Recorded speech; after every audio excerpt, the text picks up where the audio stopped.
안녕하십니까. KB투자증권입니다. KB투자증권 FX 스타클럽이란 월 거래량 50계약 이상인 개인 고객에게 계약당 1000에서 2500 OK 캐시백 포인트를 지급하는 서비스를 말합니다. 당사 FX 맞은 거래 고객에 한하며 해당 월 거래량을 기준으로 포인트를 차등 지급합니다. 적립된 OK 캐시백 포인트의 가용 포인트가 5000점 이상이 되면 전국 OK 캐시백 가맹점에서 현금처럼 이용이 가능하며 포인트가 5만점 이상일 경우 현금 교환도 가능합니다. FX 스타클럽 수수료 및 제세 공과금은 고객 부담입니다. CME 그룹 이마이크로 통화선물은 표준계약 규모의 10분의 1에 불과한 증거금만으로 FX 선물에 투자할 수 있는 상품입니다. 초소형 통화선물 상품으로 10계약 또는 5계약씩 묶어 시장 상황에 맞게 복합 계약 거래도 가능하며 큰 계약을 유지하던 투자자의 경우 소형 계약으로 포지션을 나눌 수 있어 매우 편리합니다.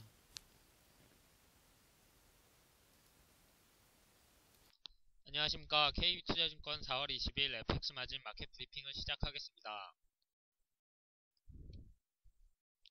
먼저 미국 소식입니다. 미국 노동시장의 개선세와 올해 초반의 견고한 성장으로 2012년 경제 전망이 밝아지면서 연방준비제도의 추가 양적 완화 가능성은 줄어든 것으로 보입니다. 로이터 폴에서 참여자들은 예상보다 양호한 거시지표들이 본물을 이룬 점을 지적하며 1분기 미국 경제가 연율 2.2% 성장할 것으로 전망했습니다. 3월 조사 당시의 전망치는 1.9%였습니다. 3월과 4월 폴에 동시에 참여한 63명의 이코노미스트들 가운데 41명이 1분기 경제 성장 전망을 업그레이드했습니다. 웰스파고의 선임 이코노미스트인 샘 블라드는 경제 성장 낙관론의 기저에는 유가와 휘발유 가격 상승에도 불구하고 소비자들이 보여준 탄력성이 자리잡고 있다고 말했습니다. 그는 휘발유 가격의 고공행진에도 지난 석 달간 소비자들의 지출이 잘 버텨주었으나 지난 수년간의 경우와 마찬가지로 앞으로 가계 지출에 부담을 주게 될 것이라고 덧붙였습니다. 폴 참여자들은 미국 경제가 2분기 2.2% 성장한 후 3분기에 다소 보폭을 넓히며 2.5%의 성장률을 보일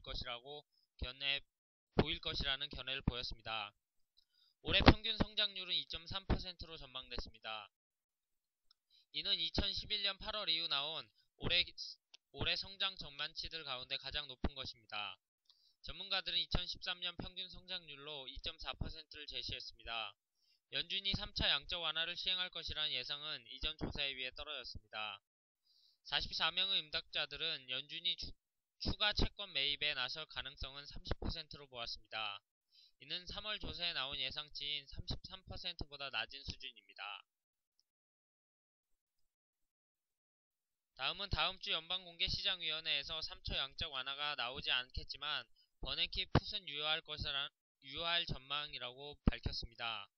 미 연방준비제도는 기존 정책을 고수하겠지만 최근 지표가 부진하게 나옴에 따라 벤 버냉키 FED 의장은 필요하다면 패드가 여전히 경제를 위한 정책들을 갖고 있다고 투자자들을 안심시킬 것이라고 전망한다고 밝혔습니다.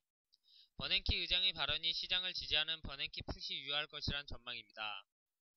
RW 프레스트리지의 레리 밀스테인 헤드는 다음 주에 3차 양적 완화는 없겠지만 버냉키 의장은 과도하게 보수적인 모습을 보여줄 것이라고 말했습니다.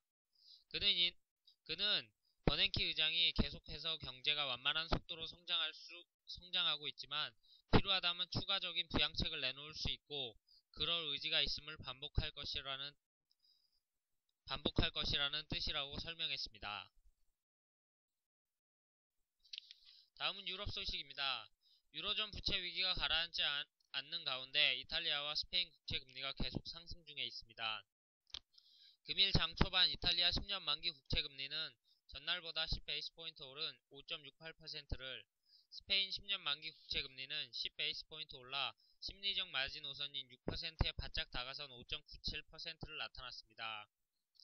독일 10년물 국채 금리는 안전자산 선호 현상으로 이틀 연속 사상 최저인 1.6%를 잠시 밑돌았다가 현재 1.61%를 기록 중입니다.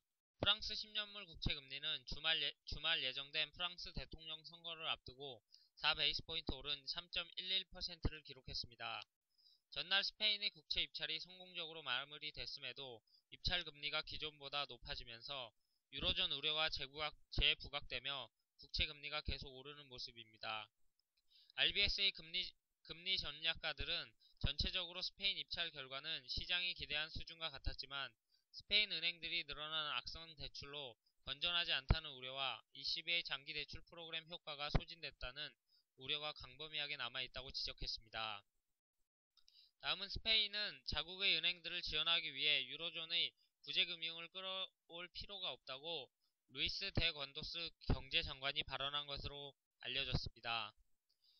이날 발간될 독일 경제지는 건더스 장관은 스페인은 구제금융이 필요치 않다는 당국의 메시지를 다시 한번 전했습니다. 건더스 장관은 스페인의 은행권 지원을 위한 구제금융 자금은 필요 없다고 강조한 뒤 유럽의 침체가 예상보다 심화된 데 따른 두려움으로 스페인이 최근 몇 주간 금융시장에서 어려운 상황에 처했다고 설명했습니다.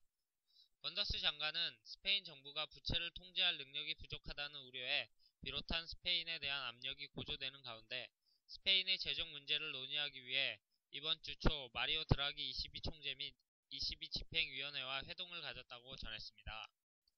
다음은 프랑스 대통령 선거 후보자인 프랑스와 올란드 사회당 후보가 ECB의 기준금리가 더 인하하고 유로존 은행보다 정부의 대출을 직접 제공해야 한다고 주장했습니다. 프랑스 대선 캠페인 마지막 날인 올랑드 후보는 한 라디오 인터뷰에서 ECB가 경기 회복을 위해 더 큰 역할을 수행해야 한다며 금리를 인하하면 경제 성장이 지속될 수 있다고 말했습니다.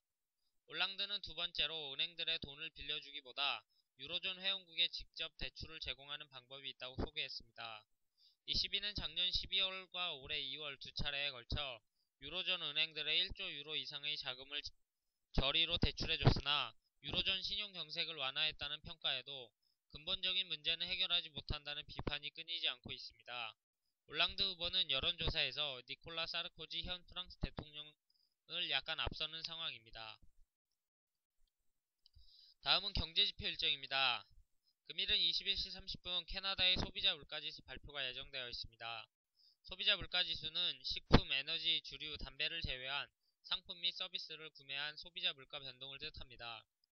이들 품목은 변동성이 매우 심하기 때문에 소비자 물가도 많은 영향을 받습니다. 예상치를 상회하는 결과가 나올 경우 캐나다 달러의 약세 요인으로 작용합니다. 23일 월요일 11시 30분 중국 HSBC 제조업 PMI와 16시 유럽의 PMI 지표들이 발표됩니다. 또한 21시 30분에는 캐나다의 도매 판매가 발표될 예정입니다. 이상으로 KB투자증권 FX 마진 마켓 브리핑을 마치겠습니다. 감사합니다.